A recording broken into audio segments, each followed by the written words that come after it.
It's happening all around you. Bullying has become a bigger issue. Online, in classrooms, even at work. You have to take it seriously. How schools are fighting it and the proactive step you can take.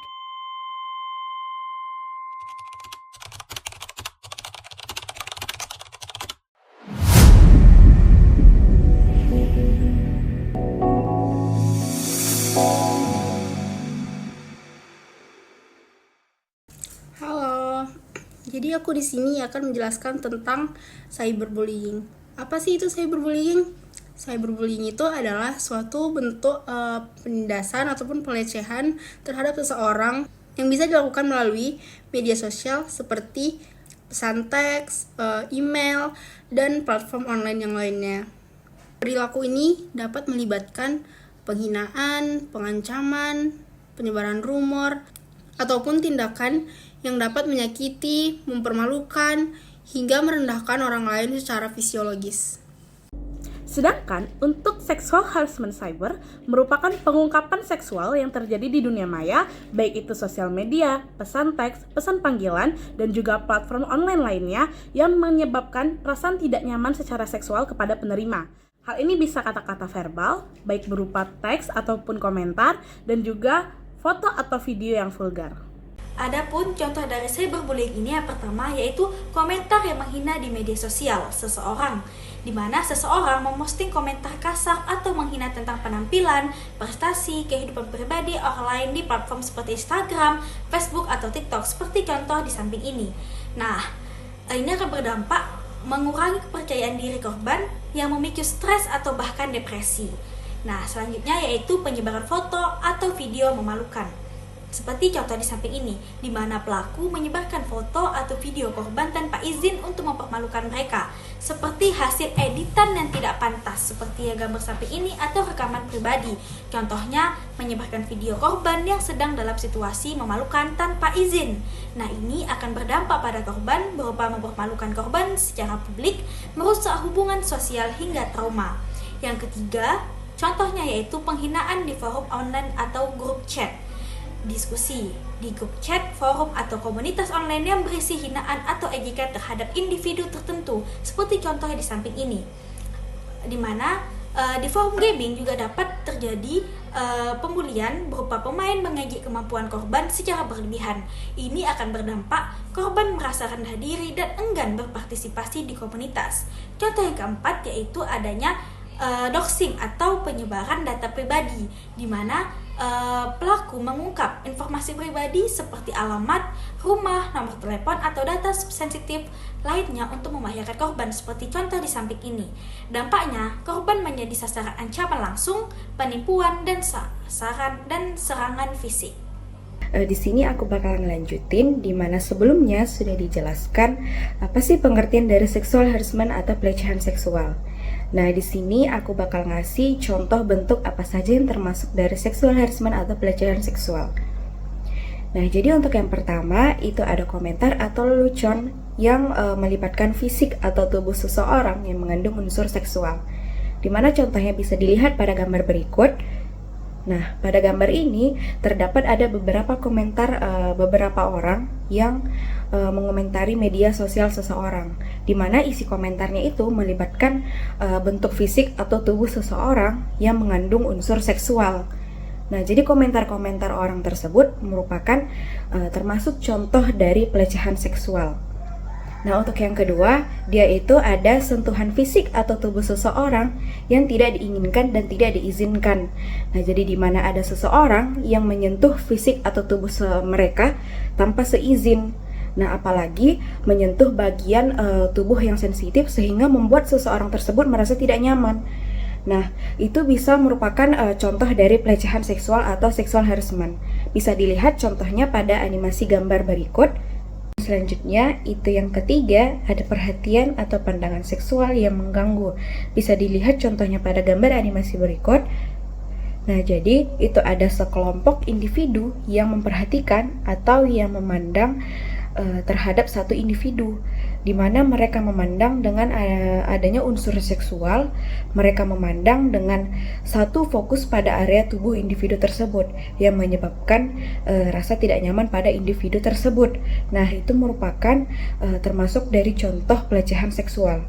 Nah, untuk yang terakhir, yang keempat, itu dia ada penyampaian pesan atau konten yang mengandung unsur seksual. Itu bisa berupa foto, gambar, dan video.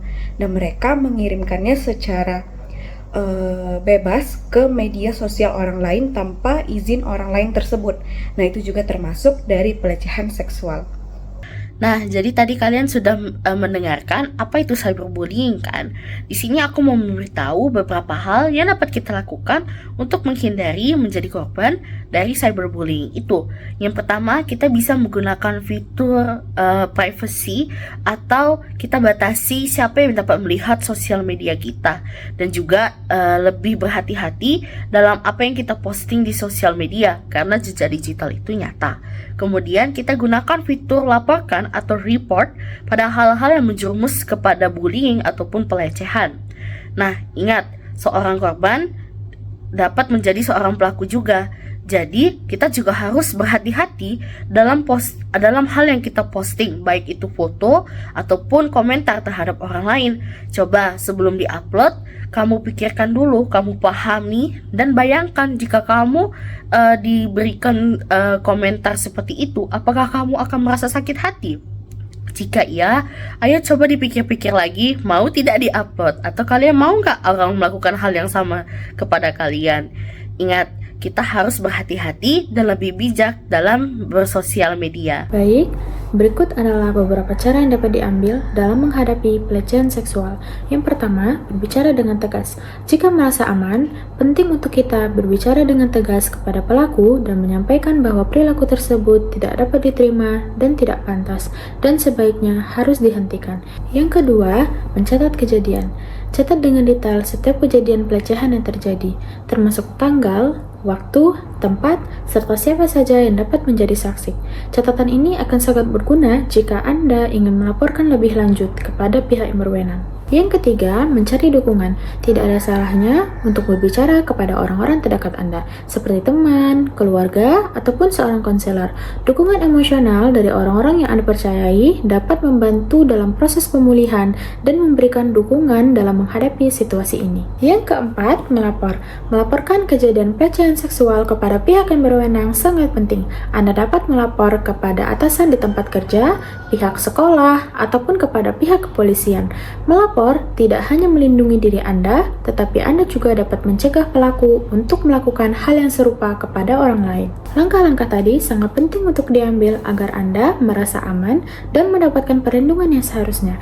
Jangan ragu untuk mencari bantuan ya, karena Anda berhak mendapatkan rasa aman dan dihargai. Mungkin dapat tersimpulkan bahwa bully bukan hanya terjadi di kehidupan nyata sehari-hari. Bahkan dalam bermedia sosial yang kita anggap aman sekalipun, bully kerap terjadi.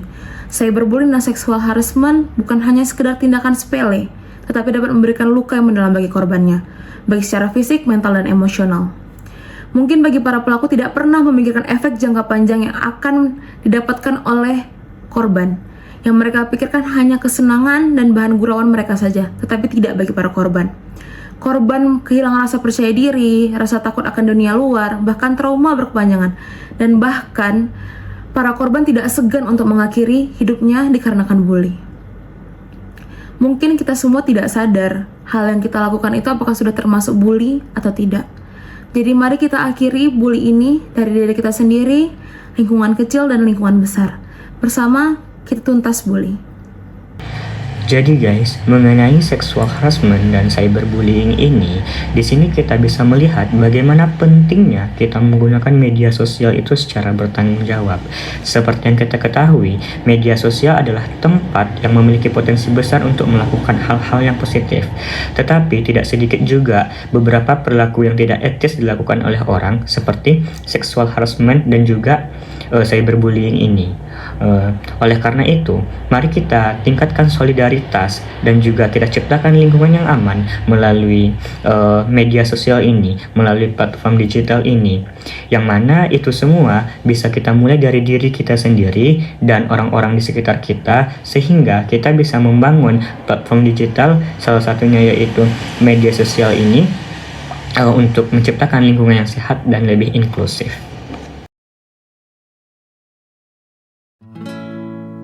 Come along with me, and the butterflies